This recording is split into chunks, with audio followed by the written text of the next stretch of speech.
ఆగే అబ్బా చూడండి బంద్ చేసే కాదు ఛార్జింగ్ బండి నీళ్ళు కొడదామా మరి నీళ్ళు కొడదామా. బాలపల్లి విలేజ్ జైచాల్ మండల్. ఇక్కడ మన టీవీఎస్ ఛార్జింగ్ ఐక్యూబ్ తీసుకున్నాము. 1,22,000 పెట్టి తీసుకున్నాము. 1 month అవుతుంది. అయితే ఇక్కడ 30% ఛార్జింగ్ ఉన్నది. ఛార్జింగ్ ఉన్నాక ఛార్జింగ్ పెట్టినాము. ఇట్లా పక్క పండి పెరట్లకు పోదామని వెళ్ళినాము. వెళ్ళి వచ్చే వరకు మొత్తం ఫైర్ అయింది. ఫైర్ అయిందని ఏందని చూసే వరకు ఇక్కడ రేపు మక్క పెడదామని ఒక 20 బస్తాలు మక్కలు తెచ్చినాము.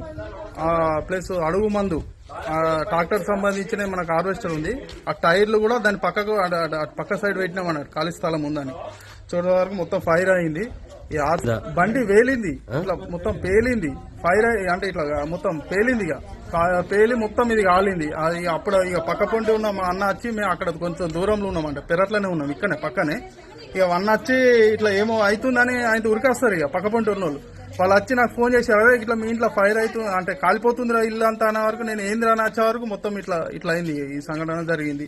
అందులో ఆ బండి డిక్కిలా మనకు నేను అట్లా వడ్లు అంటే గవర్నమెంట్ కాకుండా రైస్ మిల్ లోనికి ఇచ్చినా అన్నట్టు. రైస్ మిల్ వాళ్ళకి ఇస్తే వాళ్ళు మన 103 క్వింటాలు అయినాయి మనవి. వాళ్ళు 1,90,000 ఒక 1,000 ఇచ్చారు. 1,91,000. అవి కూడా డబ్బులు అందులోనే పెట్టినా. పాన్ కార్డు డిక్కిల్నే ఉన్నది. అవన్నీ కూడా అందులోనే ఉన్నాయి. మొత్తం ఫైర్ అయిపోయినాయి. ఏం లేదు, ఇల్లు దర్వాజా ఇది కానీ మొత్తం కాలిపోయింది. ఇంకా ఈ రోజు ఏంటంటే మా వాళ్ళు పిల్లలు ఎప్పుడైనా ఇంటికానే ఉంటుండే స్కూల్కి వెళ్ళిర్రు, మా వాళ్ళు ఊరికి వెళ్ళిర్రు. ఇంకా ఉన్నోళ్ళు ఇక్కడ పెరట్లా కలుస్తుర్రు. ఈ టైంలో ఎవరు ఉండరు ఇక్కడ. ఇక అట్లా మొత్తం ఇన్సిడెంట్ ఇట్లా జరిగింది. ఇక ఫైర్ వాళ్ళు కూడా వచ్చారు, మొత్తం ఇట్లా కాలింది. ఇది జరిగింది కదా.